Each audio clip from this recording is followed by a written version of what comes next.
¿Cómo están? Muy buenos días, qué gusto grande me da saludarlos, darles la bienvenida, empezar juntos la mañana con toda la información importante, que es muchísima. Así que si están listos ustedes, estoy lista yo. Vámonos ya a un resumen de lo más importante. Y es que Estados Unidos dio un nuevo golpe al cártel de Sinaloa.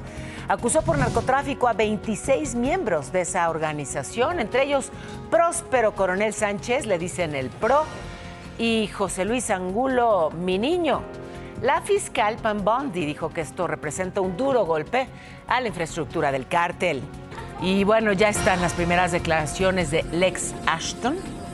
Es el joven estudiante que asesinó a su compañero en el CCH Sur de la Ciudad de México, que dijo que su intención era atacar a 6 personas, pero no lo logró porque Armando, el trabajador administrativo que lo frenó, lo hirió y lo detuvo. También ya se sabe que era víctima de bullying. La Fiscalía del Estado de México encontró ayer el coche en el que fueron trasladados los músicos colombianos Byron Sánchez, conocidos como B-King, y Jorge Luis Herrera, DJ Regio Clown. Este coche desde la Ciudad de México hasta Cocotitlán, en el Estado de México. En Michoacán detuvieron a 38 integrantes de La Luz del Mundo, esta iglesia, supuestamente haciendo actividades de adiestramiento para proteger templos, líderes y personas de esa congregación. Les quitaron armas, equipo táctico, hasta un simulador de explosivo.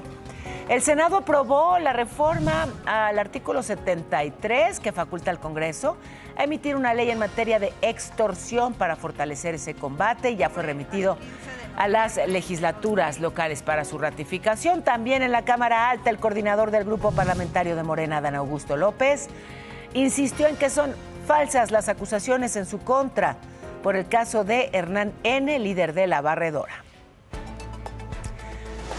Y bueno, Estados Unidos le dio este nuevo golpe al cártel de Sinaloa y acusó a 26 miembros que asegura son de muy alto rango en esa organización. Entre ellos, Próspero Coronel Sánchez, el PRO, y José Luis Angulo Soto, mi niño, que tienen cargos por narcoterrorismo. Les imputaron delitos relacionados por tráfico de fentanilo. Pam Bondi, la fiscal estadounidense, dijo que el cártel de Sinaloa usa el narcotráfico para financiar su terrorismo contra Estados Unidos y que, bueno, esto es un duro golpe a esa organización. Para fortalecer justamente la cooperación bilateral, 60 elementos de la Unidad de Operaciones Especiales de la Marina van a viajar a Estados Unidos.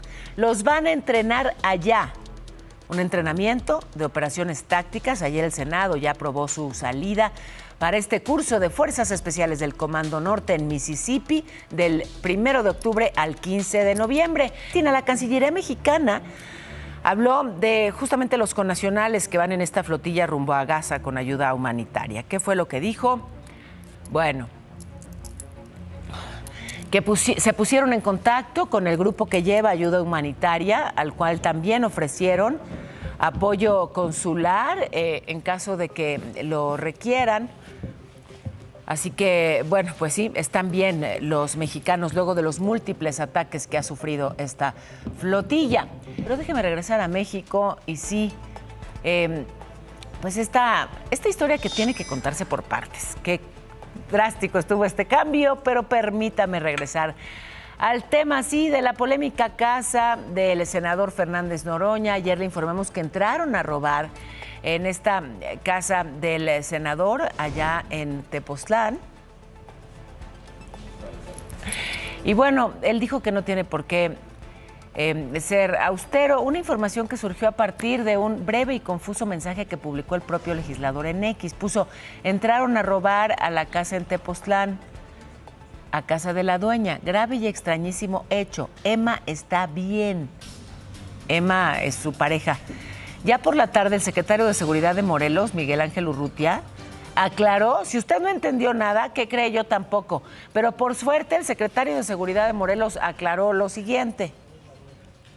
Un masculino quien se subió a una barranca, abrió una ventana y se introdujo a su domicilio.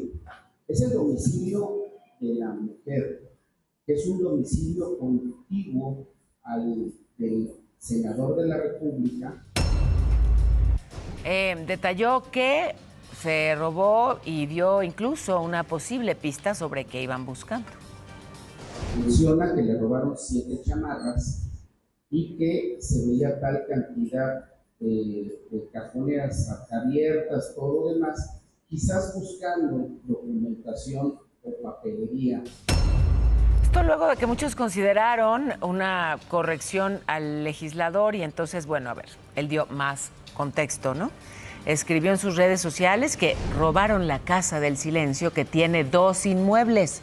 Entraron a la casa de la dueña de ambos y ya luego habló con la prensa. Dijo que de las 2 casas, la más grande es la suya, pero que fue en la otra donde ocurrió el robo. Y entonces pues ya llevó este asunto al terreno político. Yo creo que iban, pues sí lo voy a decir, yo creo que estaban buscando el contrato de comprar. Aquí le hemos compartido los detalles de este caso que estremeció, pues no solamente a los estudiantes de la Ciudad de México, sino prácticamente a todo el país. Este ataque de un joven, Lex Ashton, a un compañero suyo, Jesús Israel, de solo 16 años, en el CCH Sur de la UNAM el lunes pasado.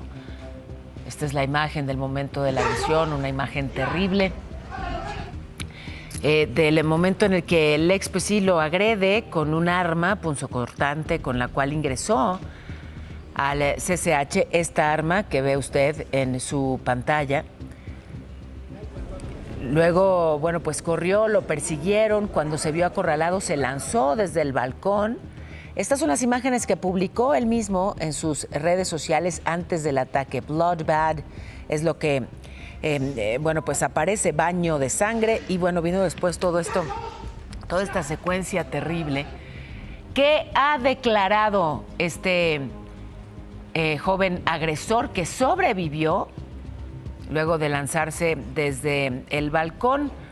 Pues dijo que su intención era atacar a más gente, a 6 personas, que no lo logró porque Armando, el trabajador administrativo al que hirió, pues lo agarró. Señaló además que tenía ideas homicidas desde hace varios años por el bullying que sufría.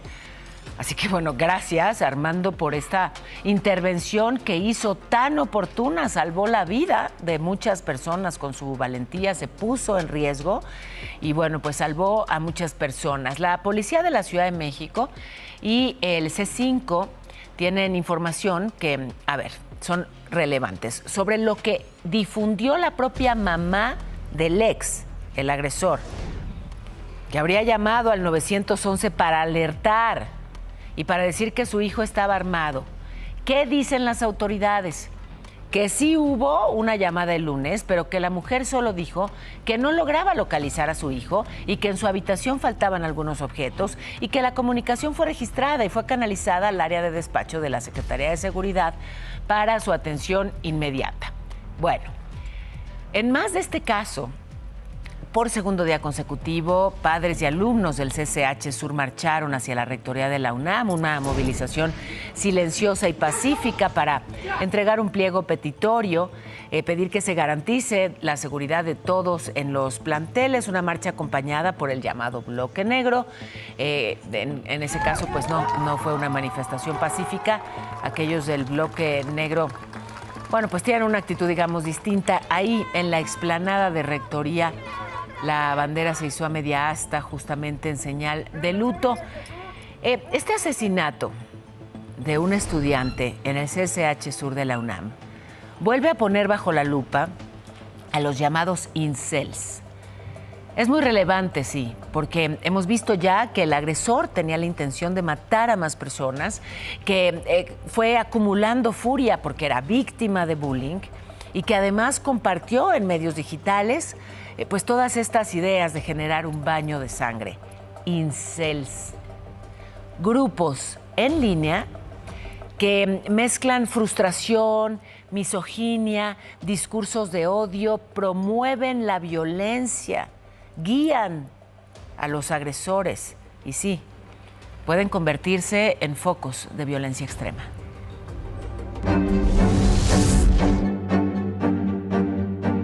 Horas antes de asesinar a Jesús Israel en el CCH Sur de la UNAM, Lex Ashton publicó mensajes y fotografías con símbolos de violencia en redes sociales. En ellos se identificaba con foros de incels, comunidades en línea de célibes involuntarios donde se mezcla frustración, misoginia y discursos que en distintos casos han terminado en tragedias. Incel significa célibe involuntario. El término nació en los 90 en un sitio creado para hablar de soledad sin estigma. Con los años, muchos espacios quedaron dominados por hombres incapaces de relacionarse sexoafectivamente, que culpan a las mujeres y a hombres exitosos de su frustración. En foros y chats, esa subcultura derivó en misoginia y, en casos extremos, violencia. Y tienen su propio glosario. Los incels más radicales glorifican la violencia en 3 planos: el personal con el suicidio, el interpersonal con humillación y acoso a otros, y el social con ataques masivos. En esos foros canonizan a agresores como santos. Las tragedias han sido varias. En 2015, Elliot Rodger asesinó a 6 personas y dejó a 14 heridas antes de suicidarse en California. En 2018, Alec Minassian arrolló a peatones con una furgoneta en Toronto, matando a 10 personas. Ese mismo año, en Florida, Scott Beadle abrió fuego en un estudio de yoga, asesinó a 2 mujeres e hirió a 6 personas antes de quitarse la vida. Y en 2021, Jake Davison mató a 5 personas en un tiroteo y dejó un rastro digital con referencias a la ideología incel en el Reino Unido. El caso más reciente, el de Lex Ashton, retoma ese patrón. Avisos previos en línea, una estética inspirada en agresores internacionales y la narrativa de una venganza motivada por el rechazo y el aislamiento. El caso de Lex Ashton exhibe cómo un imaginario misógino puede traspasar la pantalla. Entender qué son los incels y cómo operan es el primer paso para interrumpir la escalada, detectar a tiempo, desmantelar el discurso de odio y proteger a la comunidad. Si detectas riesgo por amenazas de cualquier persona, ponte a salvo y llama de inmediato al 911. Informó Montserrat Ortiz. Así que atención con este fenómeno incel, célibe involuntario, célibe soltero. Son normalmente jóvenes que no tienen pareja, pero que además no tienen amigos, normalmente personas muy aisladas, acumulando ahí odio y encontrando en los medios digitales, conectando con el odio de otros. Fíjense, ayer tuvieron que desalojar la Prepa 6, pero por una amenaza de bomba. La Prepa 6, Antonio Caso de la UNAM, que está en la alcaldía Coyoacán, al sur de la Ciudad de México. Encontraron una hoja con ese mensaje. Decía, pusimos una bomba, encuéntrala. Y bueno, pues hicieron toda una búsqueda del agrupamiento Fuerza de Tarea de la Policía de la Ciudad. Ya luego se descartó la amenaza. Por la noche, la UNAM dijo en un comunicado que en días recientes pues han tenido información falsa que lo que busca es afectar el desarrollo de las actividades en las prepas y en los SHs. Pidió a la comunidad pues no propagar noticias falsas. En el CONALEP Coyoacán, también en la Ciudad de México, ayer se suspendieron clases por una pelea entre 2 alumnos que luego desencadenó agresiones, pero entre los padres de familia. O sea, empezaron los chavos y siguieron los padres. Le muestro las imágenes de lo que ocurrió.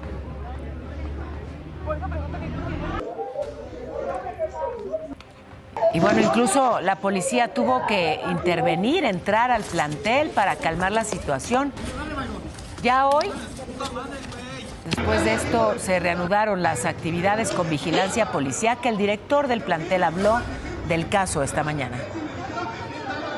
Por desgracia, hay influencia externa que no podemos evitar, sí, pero por lo pronto al interior del plantel sí estamos tomando y vamos a seguir tomando todas las medidas para asegurar la integridad de los muchachos. Me enlazo con mi compañero Rodolfo Dorantes, que está justamente ahí en el CONALEP y tienes información. ¿Cómo estás? Muy buenos días, te escuchamos. Gracias, Paola. Efectivamente, seguimos muy pendientes. Aquí no nos hemos despegado porque los padres de familia pues están con incertidumbre. Son muy pocos los pequeñitos que ingresaron a este plantel educativo. Estamos hablando entre 25 y 30.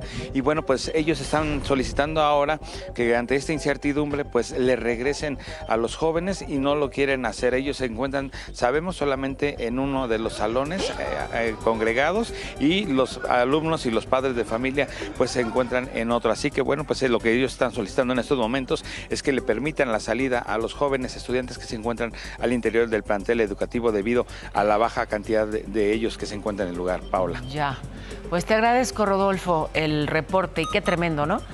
Gracias, Rodolfo. Qué tremendo, Irán, ver que pues sí, hay violencia que escala de pronto a niveles letales entre los jóvenes, entre los estudiantes. Y bueno, cuando ves que los papás se agarran a golpes también. Sí, está complicado. Con ese ejemplo, ¿no?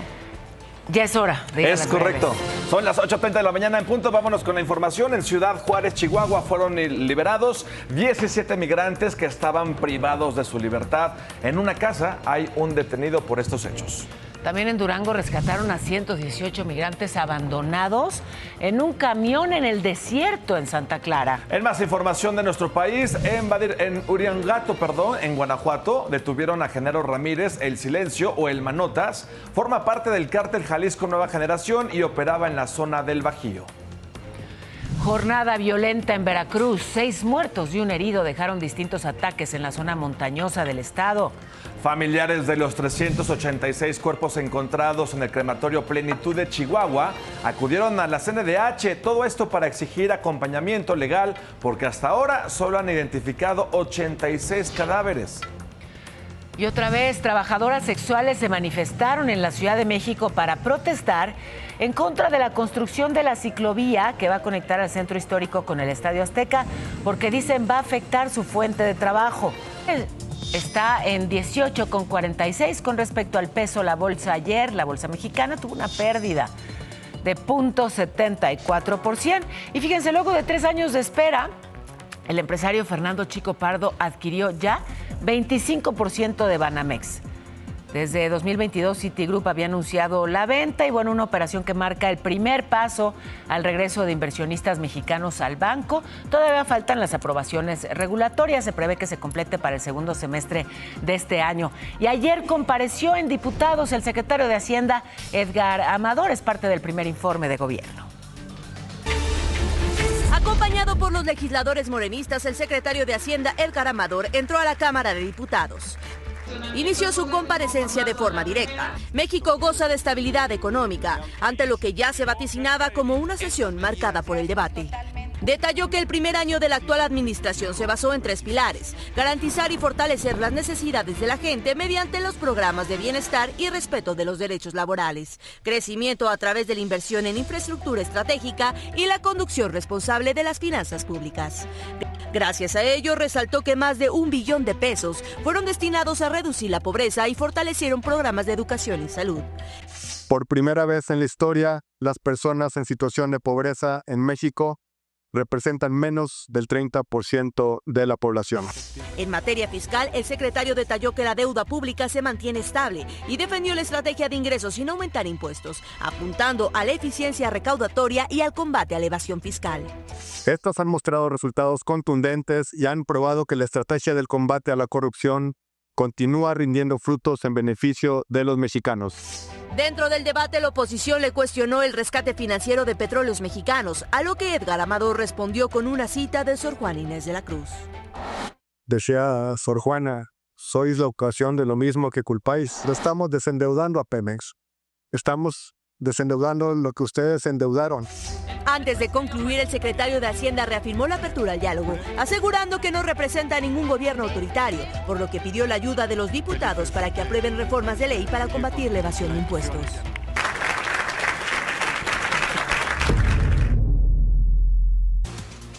A ver, esto a mí me tiene muy sorprendida, la verdad. Todo surgió a partir de que me estaban dando muchos calambres. Me dijeron, bueno, pues puedes consumir algunos alimentos que tienen minerales, por ejemplo, plátano que tiene potasio, ¿no? Tomate que tiene potasio. Y entonces descubrí que compartimos hasta el 60% de nuestros genes con los plátanos. ¿Sabían eso? Vamos a ponernos genéticos. Eres un caballero. Muchas gracias por esto que me traes, queridísimo. Me preparo para ir a la escuela. No estoy segura de a dónde nos va a llevar esto. Bienvenidos ambos, queridos alumnos. Gracias. Isaac, Manuel, bienvenidos. El doctor Lawrence Brody, que es experto en genética, indica que sí, que compartimos una enorme cantidad de genes, todos los seres vivos, porque venimos pues de ancestros comunes. Compartimos, fíjense, 85% del ADN con un ratón, 61% con una mosca y pues una fracción con casi cualquier ser vivo. Compartimos genes esenciales para la vida que además pues ayudan por eso a nuestro cuerpo a estar mejor, a repararse, a regenerarse. Así que sí, tenemos mucho en común con prácticamente todo aquello que tiene vida en el planeta. Y por eso hay que cuidar a todo aquello que vive. ¿Lo cuidan ustedes? Sí, yo sí. Bueno, pues toma, no es cierto, esto ya. Voy a la pausa ya. Lo iba a decir, pero me contuve porque qué barbaridad. Tengo información de última hora. Me enlazo hasta la redacción contigo, Kena Uribe. ¿Qué pasa? Te escuchamos atentísimos. Hola.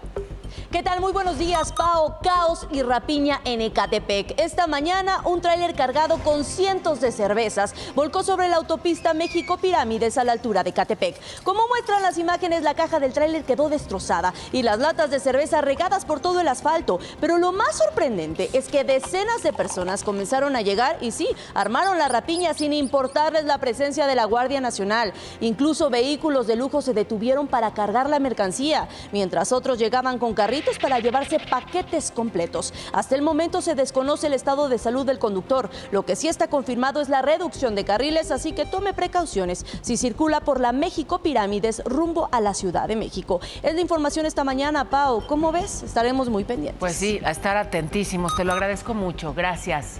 Muchas gracias, Kena. Sobre la explosión de la pipa de gas en Iztapalapa, son 30 las personas, son 30 ya, lamentablemente, las personas fallecidas. Hay 15 aún hospitalizadas, 39 que fueron dadas de alta. La nena Yaislin, esta bebita de 2 años, que fue protegida por su abuelita Alicia durante la explosión. Aquí la vemos en brazos primero de su abuela y luego del oficial que se acercó a auxiliarlas a ambas. La nena sigue en estado crítico, pero estable, en el Shriners Hospital for Children, allá en Galveston, Texas. Los doctores estiman que su proceso de recuperación se va a extender por lo menos 2 meses. Yaislin y otros 2 bebés siguen hospitalizados. Uriel Antonio, de 1 año 5 meses, en el Instituto Nacional de Rehabilitación. También Isaí Santiago, de 2 años, en el Hospital de Tacubaya. Ambos los reportan muy graves, así que pues seguimos con atención el estado de salud de cada uno de los lesionados. Sobre la muerte de Paloma, esta chiquita de 14 años que murió, al parecer por las complicaciones luego de una cirugía estética. El gobernador de Durango, Esteban Villegas, dijo que el caso pues no va a quedar impune. El médico que la operó, que es hijo de un juez retirado, ya se quedó sin licencia médica. Le retiraron la licencia, no podrá ejercer. Así que bueno, es parte de lo que ocurre con respecto a este caso y avanza la investigación por el asesinato de los 2 músicos colombianos, Viking y Regio Clown. Estos músicos que bueno, pues han generado incluso que el presidente colombiano Gustavo Petro pida a la presidenta Sheinbaum una investigación a fondo. Ellos aparecieron muertos en Cocotitlán, Estado de México, y elementos de la Fiscalía de ese estado encontraron en un terreno en Texcoco el coche, un Mercedes-Benz, que usaron estos músicos colombianos. Ellos se subieron a un coche en Polanco, según han dicho las autoridades, se subieron por su propia voluntad, nadie los forzó, y de Polanco vino este recorrido que terminó en el Estado de México, en la zona donde fueron abandonados, junto a un mensaje atribuido a la familia michoacana. El cónsul de Colombia en México advirtió que se trata de un crimen de alta complejidad que refuerza la preocupación por la violencia en contra de colombianos. Y están por cumplirse ya 11 años de la desaparición de los normalistas de Ayotzinapa. Ya empezaron las marchas, por lo pronto una protesta frente a Relaciones Exteriores. Exigen la extradición del extitular de la Agencia de Investigación Criminal, Tomás Cerón, que está refugiado en Israel, y de Ulises Bernabé, el juez de Barandilla de Iguala. De hecho, la Embajada de Estados Unidos en México emitió una alerta de seguridad precisamente por las marchas que se esperan de los normalistas. Hoy a las 11 de la mañana habrá una frente a la Fiscalía General de la Ciudad de México. A las 4 de la tarde otra, atención, del Ángel al Zócalo para que lo tomen en cuenta. Puede haber actos violentos y seguro caos vial, así que bueno, pues a tomarlo en cuenta. Por otro lado, el exalcalde de Iguala, José Luis Abarca, obtuvo un amparo que suspende la condena de 92 años de cárcel que le habían impuesto por el secuestro de integrantes del Frente de Unidad Popular, un crimen en 2013. Un año antes de lo de Ayotzinapa. Esto no implica que lo vayan a liberar, solo impide, digamos que modifica de alguna manera su sentencia, pero seguirá en prisión. Bueno, y este tema que resuena en la Cámara de Senadores y en muchos lugares más, y que tiene que ver con Adán Augusto López, el coordinador de los senadores de Morena. Él insistió en que son falsas las acusaciones en su contra por el caso del exsecretario de Seguridad durante su gobierno, Hernán N., líder de la Barredora. Dijo que él está dispuesto a declarar si la Fiscalía General lo cita. Y bueno, ante información y ante filtraciones que se han relacionado con el caso, dijo que difundir información de expedientes es una falta. Que tengo el respaldo de muchos millones de mexicanos que somos parte de este movimiento. Ninguno de los que estamos aquí en este momento reunidos podemos saber qué contiene el expediente de esas averiguaciones. Bueno, y el Senado aprobó una reforma promovida por la presidenta para fortalecer el combate a la extorsión que busca que se establezca el tipo penal y los agravantes, porque pues sí, ha aumentado muchísimo la extorsión, así que podrían haber mayores penas. Fíjense, pasamos de 18 casos al día en 2018 a 29 en enero de este año. También en el Senado se aprobó la realización de audiencias públicas para discutir 29 y 30 de septiembre la ley de amparo. Así que va a haber expertos, va a haber abogados. En este análisis de los cambios al juicio de amparo se va a abordar la ampliación de las demandas, el cumplimiento de sentencias, todo lo relevante en torno a este tema que es importantísimo. La Comisión de Salud en Diputados aprobó una iniciativa que prohíbe la venta, ojo, de bebidas energéticas a niños y adolescentes porque son más vulnerables a sus efectos. Es un organismo en desarrollo, metabolizan distinto y consumirlo puede provocarles trastornos del sueño, ansiedad, irritabilidad, hasta hipertensión. Falta la discusión y la aprobación en el Pleno, pero bueno, como sea, es importante que todos sepamos los efectos para la salud en los niños de este tipo de bebidas. En el INE, bueno, pues desde ahí exigieron que se respete su autonomía luego de que se diera a conocer que 3 consejeros en funciones son investigados por votar en diciembre de 2021 a favor de frenar por unos días la organización de la consulta de revocación de mandato del presidente López Obrador. El diputado Sergio Gutiérrez Luna, que es el autor de la queja, busca cerrar el paso, pero en materia de responsabilidad administrativa pues no proceden los desistimientos. Los consejeros del INE dijeron que los políticos no pueden ejercer ese tipo de presión. Solo el Tribunal Electoral puede revisar los acuerdos que toman en el Consejo. Bueno, y en México siguen las lluvias, no dieron tregua en Puebla, coches varados, le muestro las imágenes, es el distribuidor vial de la central de abasto, algunos terminaron flotando por la cantidad de agua. Mire qué imágenes, ya sé que le muestro imágenes parecidas un día sí y otro también, pero esta vez pues le tocó a Puebla. Quienes iban circulando ahí por la lateral tenían que, pues quienes circulaban por la lateral tenían que superar las fuertes corrientes. Las personas se acercaron para ir jalando así, con sogas, con lazos, jalar los coches que estaban flotando. Fue un esfuerzo inmenso el que hicieron estas personas Ahí vemos cómo iban llegando, sumándose más voluntarios justamente para apoyarlos en esta labor. En San Pedro Xochimehuacán, miren la fuerza con la que corría el agua. Donde tampoco hubo tregua fue en Acapulco. Una tromba en la madrugada de ayer dejó varias zonas inundadas, corrientes de agua.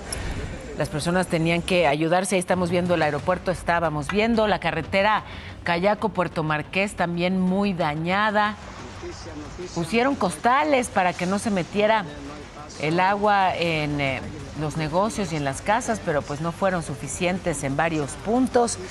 Así que Acapulco, que vaya que ha padecido por lluvias, tormentas y ciclones, pues ahora en estas condiciones.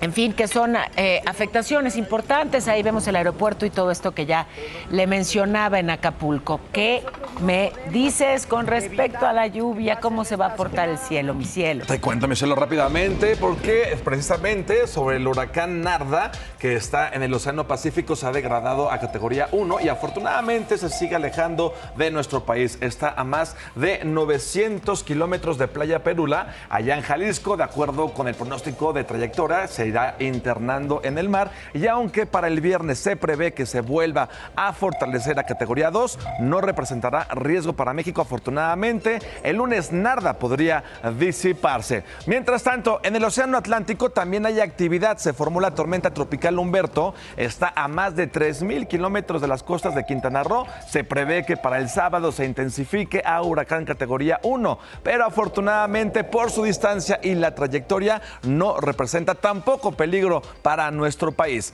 El monzón mexicano va a generar lluvias intensas en Sinaloa, Nayarit y Chihuahua. Por su parte, el Frente Frío número 4 va a ocasionar fuertes lluvias acompañadas con descargas eléctricas y posible caída de granizo. Todo esto en Coahuila, en Nuevo León y Tamaulipas. Para la Ciudad de México, una máxima de 24, una mínima de 12. Hay 85% de probabilidad de lluvia, así que por favor no guarde el paraguas. Por lo pronto ya son las 9, así que nos vamos a un resumen de lo más importante, y es que hubo un nuevo golpe al cártel de Sinaloa por parte de Estados Unidos. 26 miembros de alto rango señalados por la Unión Americana, entre ellos Próspero Coronel Sánchez el Pro y José Luis Angulo Mi Niño. La fiscal Bondi dijo que es un golpe a la infraestructura del cártel.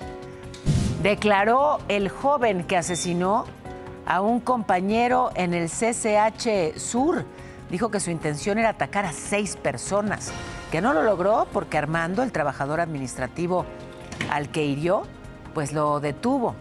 También hoy se sabe que era víctima de bullying. La Fiscalía del Estado de México encontró ayer el coche en el que fueron trasladados los músicos colombianos Byron Sánchez, conocido como B-King, y Jorge Luis Herrera, DJ Regio Clown.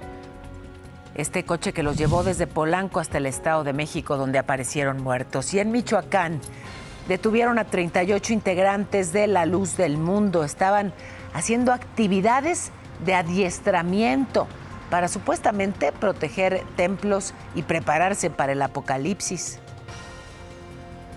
El Senado aprobó la reforma al artículo 73 de la Constitución, que faculta al Congreso a emitir una ley en materia de combate a la extorsión. Y el senador Adán Augusto López aseguró que hay millones de mexicanos que lo respaldan. Le mencionaba ya que detuvieron en Michoacán a 38 personas. Había un estadounidense entre ellos. Están vinculados a la Iglesia de la Luz del Mundo, cuyo líder es Nazón Joaquín García, que está detenido allá en Estados Unidos por abuso sexual de menores. Bueno, pues este grupo hacía entrenamientos tácticos en Vistahermosa. Les aseguraron todas estas armas que ve, algunas réplicas de fusiles, cuchillos, equipo táctico, hasta un simulador de explosivo. Según sus propias declaraciones, buscaban proteger templos, buscaban proteger a líderes de la congregación, se estaban entrenando para el apocalipsis. Pero bueno, pues hacían ahí ese entrenamiento táctico.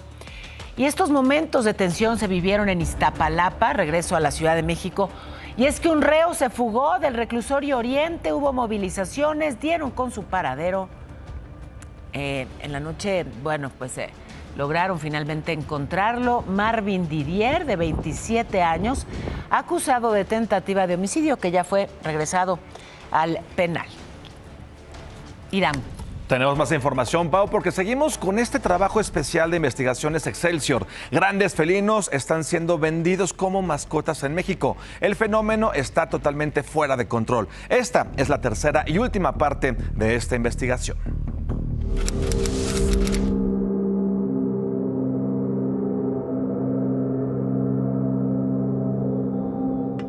Se trata de una pareja que fue grabada paseando con un cachorro de tigre. Alertaron sobre la presencia de un león deambulando por las calles. Muestran a este pequeño felino pues entre la maleza. Y luego de una persecución, el puma se llevó al gatito. Estos son algunos avistamientos de grandes felinos en México, fenómeno que expertos advierten está fuera de control. La reproducción ilegal y la misma reproducción legal, pero sin ética, ha generado que existan tantos animales como perros y gatos. Tan solo en la Fundación Invictus, el único hospital veterinario de grandes carnívoros en Latinoamérica, había 13 de estos animales como pacientes en agosto, todos productos del aseguramiento. Están al alcance de un clic en el mercado digital donde se ofertan como mascotas. Cuando piensas en alguien que tiene un tigre o un león, luego piensas que es un narco o que es alguien con mucha lana. Y aquí en Pachuca se han recogido tigres de los edificios del Cedoria. En Ecatepec se han recogido animales, y no en las colonias grandes de Ecatepec, sino en las colonias chicas. A esta fundación llegó en julio la leona Hasha, de aproximadamente 10 años. Fue decomisada por la Profepa en el exclusivo fraccionamiento Condado Sayavedra, de la zona Esmeralda, Estado de México. Desde 2021 existía una denuncia por su cautiverio en la jaula que se muestra en este video tomado por Imagen Noticias, pero fue hasta julio cuando la Procuraduría Federal de Protección al Ambiente aseguró a la felina gracias a la insistencia de un activista. Simplemente para tener un animal de estos debes de tener un plan de manejo, debes de tener una procedencia. Para un león, en primera, no es un hábitat para el león. Es lo que les decía, esto pues no lo hacía ya. Y pues aquí de repente rejuvenecen, es una leona que aparentemente tiene 10 años y que ya empieza a juguetear. La mayoría de estos animales tendrán como destino un enorme santuario para grandes felinos en Estados Unidos, aunque exportarlos hacia ese país es un reto logístico y económico para esta fundación que vive solo de donaciones. Aún así, han enviado más de 200 animales desde 2017. La Profepa confirmó a Imagen que la presencia de grandes felinos ha aumentado y que del 2020 a la fecha se han asegurado un total de 69 de estos animales en domicilios e inmuebles particulares, alrededor de una docena por año. Pero esta cifra no contempla a aquellos grandes carnívoros que ya viven en supuestos santuarios como el de Black Jaguar o White Tiger, donde fueron asegurados 187 felinos en 2022. Expertos coinciden que la sobrereproducción de los felinos y su comercio se origina desde algunas unidades y predios con permiso para conservar y manejar la vida silvestre en México, conocidas como UMAS y PIMS. Porque hacen una cosa llamada lavado de especies, y esto sucede dentro de zoológicos, incluso dentro de las UMAS, dentro de los PIMS, donde simplemente nace un animal y no lo están reportando, o nace un animal, lo reportan, pero ese mismo documento, ese mismo permiso lo utilizan para justamente seguir comercializando con otros 5 más.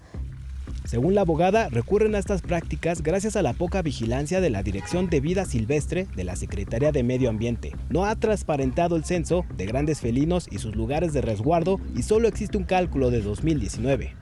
Actualmente tenemos alrededor de 11,000 UMAS, por ejemplo, y PIMS, y eso es un gran problema porque es humanamente imposible que las pocas personas que trabajan en la Semarnat, en la Dirección General de Vida Silvestre, vayan a hacer las inspecciones anuales que tienen que hacer.